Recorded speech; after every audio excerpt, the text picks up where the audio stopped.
నవరసాలంటే 9 emotions కదండి. అందులో ఆయన హాస్యం, కొంచెం ప్రేమ చూపించారు. నేను కొంచెం ఏడుపు చూపిద్దామని అనుకుంటున్నాను. అది మీరు ఎంతవరకు ఫీల్ అవుతారో నేను కూడా చూడాలి. అందరికీ welcome to Tapasvi dream tales standard story telling. నా పేరు సీతా మహాలక్ష్మి. ఇక్కడ వర్షం అంటే ఎంతమందికి ఇష్టం అండి? నాకు ఇష్టమే. చిన్నప్పుడు అయితే వర్షం ఇష్టం. ఇప్పుడు వర్షం అంటే అసలు ఇష్టం లేదు. ఎందుకంటే బట్టలు తడిసిపోతాయి, ఆరు చేయవు, ఇదో పెద్ద గోల్ ఉంది నాకు. సో నాకు ఇప్పుడు వర్షం అంటే ఇష్టం ఉండదు. కానీ చాలా మందికి వర్షం అంటే ఇష్టపడిన వాళ్ళు ఎవ్వరు ఉండరు కదండి. వర్షం అంటే ఎంత ఇష్టమో అది అంత కష్టపెడుతుంది, అవునా కాదా? దానికి చాలా చాలా రీజన్స్ ఉన్నాయి. పిల్లలకు జలుబు రావచ్చు, దగ్గు రావచ్చు, ఫీవర్ రావచ్చు, హాస్పిటల్కి వెళ్ళాలి, దానికి ఖర్చు వేరే ఉంటుంది. సో ఇలాగా చాలా రోజుల నుంచి మన హైదరాబాద్ నగరంలో వర్షాలు కురుస్తున్నాయి కదా. దానికి రోడ్లన్నీ నీటి మునిగిపోయాయి. మరి ఏమి చేయలేము మనం. ఎంత పెద్ద మహానగరం అయినా సరే రోడ్లన్నీ నీట మునగాల్సిందే వర్షం పడిందంటే. అలా హైదరాబాద్ నగరంలోని ఒక ఊరి కోసాన ఒక డంపింగ్ యార్డ్ ఉందండి. ఆ డంపింగ్ యార్డ్ లోని కొన్ని కుటుంబాలు చస్తూ బతుకుతూ జీవనం సాగిస్తున్నారు. దుర్వాసన శ్వాసగా పీలుస్తూ బతుకుతున్నారండి. కానీ అక్కడ వాళ్లతో పాటు రాణి తన కుటుంబంతో పాటు ఎంతో హ్యాపీగా నివాసం ఉంటుంది. రాణి అందం, చందం, చలాకితనం ముందు ఎవరైనా ఏమి చేయలేరండి. ఎంత చెప్పుకున్నా వేస్తే తన గురించి. అలాంటిది తన అందాన్ని చూసి ఎంతో మంది మగవాళ్ళు తమతో వచ్చేమని అడిగేవారు. కానీ రాణి ఎక్కడా తగ్గలేదు. చిన్నతనం నుంచి తను ఎంతో ఇష్టపడి ప్రేమించింది తన మేనమామనైన రాజుని పెళ్లి కూడా చేసుకుంది. రాణికి ఒక కొడుకు, పేరు చిన్న. వాళ్ళ రోజులన్నీ బాగానే సాఫీగానే జరుగుతున్నాయి. తన కుటుంబం కోసం తన త్యాగాలు చేసి ఉద్యోగం కూడా చేసేది. అదే ఉద్యోగం అంటే ఏం లేదండి, పనికి వెళ్ళేది. ఆ పనిలో కూడా ఎంతో మంది మగవాళ్ళు తాను ఇబ్బంది పెట్టడంతో ఆ పని కూడా మానేసి ఇంట్లో ఉండడానికి అలవాటు పడింది, ఉన్నదాంతో తృప్తి చెందుదామని. అలా రోజులు బాగానే సాఫీగానే జరిగిపోతున్నాయండి. కానీ ఎందుకో తన కొడుకు చిన్నాకి అస్సలు ఒంట్లో బాగొట్టడం లేదు ఈ మధ్యకాలంలో. పాపం జ్వరం వస్తోంది, తగ్గుతోంది. ఏం చేయాలో తెలియని స్థితి. ఎందుకంటే చేతిలో పైసలు లేవు. డాక్టర్కి చూపిద్దామంటే పైసలు ఇవ్వాలి. పైసలు లేకుండా డాక్టర్ ఏమైనా వైద్యం ఫ్రీగా చేస్తారా? ఎక్కడా చేయరు. కానీ తను ఏం చేయాలని ఆలోచిస్తున్న సమయంలో తన దగ్గర ఉన్న వెండి కడిని తీసి భర్తకిచ్చి పైసలు తీసుకొస్తే బిడ్డకు వైద్యం చేయిద్దాము అని అనుకుంది. సరే అని భర్త చాలా సరదాగా హ్యాపీగానే వెళ్ళిపోతాడు. కానీ గంటలు గడుస్తున్న కొద్దీ భర్త ఇంటికి రాడు. భర్త ఏమైపోయాడో, ఎక్కడికి వెళ్ళాడో, ఏం చేస్తున్నాడో తెలియదు. ఇంకా రాణిలోని భయం మొదలైంది. ఆలోచిస్తున్న సమయంలో సడన్ గా లక్ష్మి తలుపు తట్టింది. రాణి ఏం చేస్తున్నావు? ఏం లేదు వదిన, ఉదయం అనగా నా భర్త బయటికి వెళ్ళాడు, కానీ ఇంకా ఇంటికి తిరిగి రావడం లేదు. ఏం చేస్తున్నాడో, ఎక్కడున్నాడో నాకు ఏం అర్థం కావట్లేదు. చాలా భయంగా ఉంది లక్ష్మి అని అంటారు. సరే, కొంచెం నా భర్త ఎక్కడున్నా వెతికి పెట్టండి అని రాణి అంటారు. సరే అని లక్ష్మి ఓకే చెప్తారు. కానీ లక్ష్మి ఎందుకు వచ్చింది? పాపం రాణి వాళ్ళ బిడ్డ చిన్న చాలా రోజుల నుంచి అన్నం తినట్లేదు.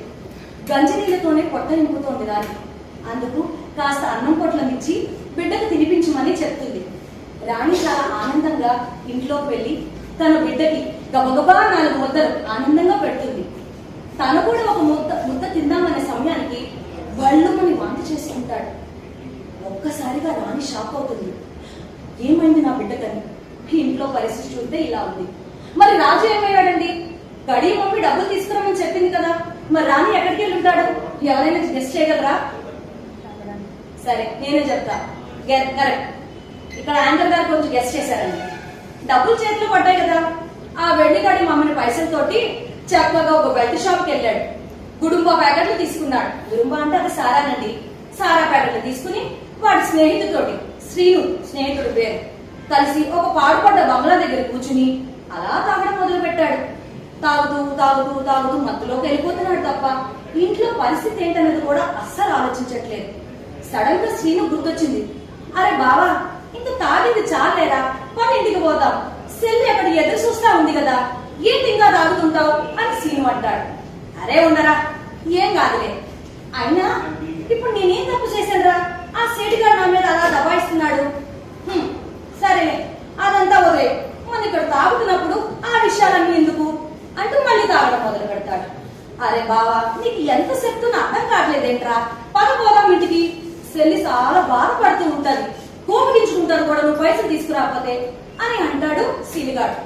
ఏం కాదురా, మీ సెల్లికి ఆ మస్తాగాడు కొట్టు నుంచి ఓ గుడ్డు బిర్యానీ పట్టుకెళ్ళామనుకో, దాని కోపం కాస్త సప్పగా సల్లారిపోతారు అని రాజుగాడు సమాధాయిస్తాడు. ఏం కాదులే, కూసో తాగు అంటూ మామ ఎగు పెగలా, మామ ఎగు పెగలా, మందు బాబులం మేము, మందు బాబులం, మందు దాగితే మాకు మేము మహారాజులం, మాకు మేమే మహారాజులం అంటూ సీను రాజు అలా మత్తులోకి జారుకుంటారు.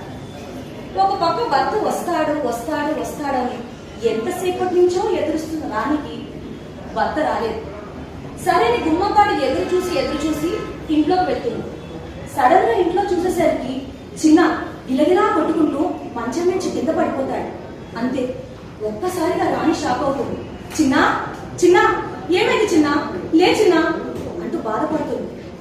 చిన్న అన్న పదం చెవుల వరకే వెళ్తున్నాయి తప్ప కానీ మెదడుకు పోవడం లేదు. ఇందులోపల రాణి అరుపులకి చుట్టుపక్కల వాళ్ళు, లక్ష్మి, వాళ్ళ అన్నయ్య అందరూ ఉరుకుని వస్తారు. ఏమైందమ్మా అని అడుగుతారు. ఏమో అన్నయ్య, బిడ్డ చూస్తే గిలగిలా కొట్టుకుంటున్నాడు, నాకేం చేయాలో పాలుపోవట్లేదు అని రాణి అంటారు. సరే అనిచ్చి అక్కడ ఉన్న వాళ్ళందరూ వాళ్ళకి తోచిన సహాయం ఏదో వాళ్ళు చేశారు. కానీ లక్ష్మి అంటుంది, బిడ్డకు అసలు ఒంట్లో బాగాలేదు, ఇదేదో తేడా కొట్టేటట్టు ఉంది, మనం జర తొందరగా హాస్పిటల్కి తీసుకెళ్లాలి అని లక్ష్మి అనడంతో రాణి సరే అని చెప్తుంది. లక్ష్మి వాడు ఆయన తోపుడు బండి మీద చిన్నాన్ని పడుకోబెట్టి దవాఖానకు తీసుకుపోతాడు. అదేనండి, ఆ రోజుల్లో దవాఖాన అంటే హాస్పిటల్కి తీసుకుపోతాడు. అయ్యా నువ్వు చిన్నా తీసుకుపో, నేను వెంటనే సరే లక్ష్మి నేను వెంటనే పరుగున డబ్బులు తీసుకుని వస్తా అని అంటాడు. సరేని లక్ష్మి భర్త చిన్నాన్ని హాస్పిటల్కి తీసుకెళ్తాడు. రాణి పదమని హాస్పిటల్కి పోవాలి, ఎలా వెళ్ళాలి వదినా, చేతిలో చూస్తే పైసలు లేవు, ఇప్పుడు ఏం చేయాలో నాకేం అర్థం కావట్లేదు, దేవుడా నువ్వే దిక్కు అని ఒక్కసారిగా తన దుఃఖాన్నంతా దిగమింపుకుంటూ ఏడుస్తూ ఉంటారు. అరే లక్ష్మి, అరే రాణి, ఏం బాధపడుతూ, మనకి ఒకే ఒకటి దిక్కు ఆ సేటుగాడు ఉన్నాడుగా, మనం పోదామని అంటారు లక్ష్మి. ఆ సేటుగాడా, సేటుగాడి దగ్గరికి నేను రాను, అమ్మో ఆ సేటుగాడికి నా మీద కన్నుంది, అయినా ఆడిని నన్ను అనుభవించాలని కోరిక ఉంది వదినా, నేను రాను. అదేంటి రాణి అలా అంటావు, ఒక పక్క నీకు బిడ్డ పానాలి కదా, అక్కర్లేదా నీకు, కావాలి వదినా అని అంటుంది. అలా వాళ్ళిద్దరి మధ్య డిస్కషన్ జరుగుతూ మొత్తానికి రాణి సేటుగాడి ఇంటికి వెళ్ళడానికి ఒప్పుకుంటారు. లక్ష్మి రాణి సేటింటికి వెళ్తారు. సేటింటి తలుపు కొడతారు. సేటు తలుపు కూడా తీస్తాడు. కానీ ఏంటి ఇలా వచ్చారు అని ఒక్కసారిగా సేటు గమనిస్తాడు. ఎందుకు, ఎవరైనా గెస్ట్ చేయగలరా ఎందుకు అని? కాదండి, ఇక్కడ ఉదయం రాజు సేటుగారితో గొడవ పెట్టుకున్నాడు. రాజు అంటే ఎవరు? రాణి వాళ్ళ భర్త. ఆ కోపం అంతా గుర్తు పెట్టుకుని డబ్బుల్లో గిబ్బుల్లో ఇక్కడి నుంచి వెళ్ళండి అని ఒక్కసారిగా గమనిస్తాడు. అంతే. లక్ష్మి ఎంత ప్రాధాయపడినా, అయ్యా రాణి బిడ్డకి ఒంట్లో బాగాలేదు, సరే కొంచెం డబ్బులు ఏంటి అయ్యా, ఎంత బతిలాడినా సేటు ఒప్పుకోడు. ఇంకా చేసేదేమీ లేక రాణికి పరిస్థితి అంతా అర్థమయ్యి, అయ్యా కొంచెం పైసలు ఉంటే అయ్యండి, మీకు మళ్ళీ తిరిగి ఇచ్చేస్తాను, లేదా మీరు ఏం చెప్పినా నేను చేస్తాను అంటూ తలదించుకుని చాలా బాధపడతారు. అక్కడ సేటుకి పరిస్థితి అర్థమైంది. వెంటనే తీసుకెళ్లి డబ్బులు తీసుకొచ్చి రాణి చేతిలో పెడతాడు. రాణి ఆ పైసల్ని లక్ష్మి చేతిలో పెడుతుంది. వదిన ఈ డబ్బులు తీసుకెళ్లి నా బిడ్డని కాపాడండి అని అంటుంది. రాణి మరి నువ్వు అని అనేలో, వదినా మీకు దండం పెడుతున్నాను, నా బిడ్డని కాపాడండి, ముందు మీరు ఇక్కడి నుంచి వెళ్ళండి, నేను వస్తాను అని అంటుంది. సరేని లక్ష్మి పరిగెత్తుకుంటూ హాస్పిటల్కి వెళ్తాను. గెలిచానన్న గర్వంతో సేటు తలుపు మూస్తాడు. అంతే. తర్వాత ఏం జరిగింది అంటే, లక్ష్మి పరుగున హాస్పిటల్కి అయితే వెళ్ళింది. కానీ అక్కడ చిన్నాకి వైద్యం అందలేదు. ఎందుకంటే డబ్బులు ఇస్తే గానీ డాక్టర్ వైద్యం చేయడు కదండి. అదే పరిస్థితి. లక్ష్మి విషయం తెలుసుకుని పరుగున ఆ డబ్బులు తీసుకెళ్లి డాక్టర్ చేతిలో పెడతాడు. డాక్టర్ ఆ డబ్బులు తీసుకుని వైద్యం చేయాలని వెళ్తాడు. కానీ సడన్ గా ఆ నోటు చినిగిపోయి ప్లాస్టర్ అతికించి ఉంది. అంతే. ఒక్కసారిగా డాక్టర్ లక్ష్మి మీద గట్టిగా అరుస్తాడు. ఏంటి, నన్ను మోసం చేయాలనుకుంటున్నారా? ఇక్కడ నేను వైద్యం చేయను, పొండి అని గమనిస్తాడు. లక్ష్మి ఒక్కసారిగా షాక్ అవుతుంది. ఏం చేయాలో తెలియదు. అయ్యా మీ కాలు పట్టుకుంటానయ్యా, మీకు దండం పెడుతున్నాను. మేము ఆ నోటు చిరిగిందని గమనించలేదయ్యా. ప్లీజ్ అయ్యా వైద్యం చేయండి. బిడ్డ గిలగిలా కొట్టుకుంటున్నాడు. ఎంత బతిమలాడుతుందో.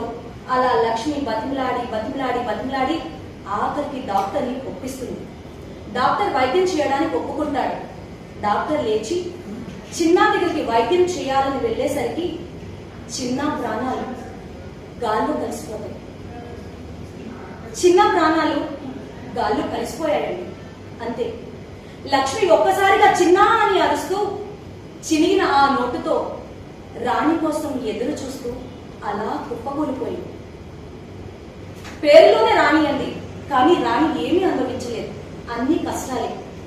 తన భర్త కోసం ఎంతమంది మగవాళ్ళు తన వెంటపడినా కాదని అనుకుంది. అదే భర్త వల్ల తన బిడ్డని పోగొట్టుకుంది, తన మానాన్ని కూడా పోగొట్టుకుంది. ఇది చినిగిన నోటు కథ. ఇంతటితో కథ సమాప్తం. Thank you.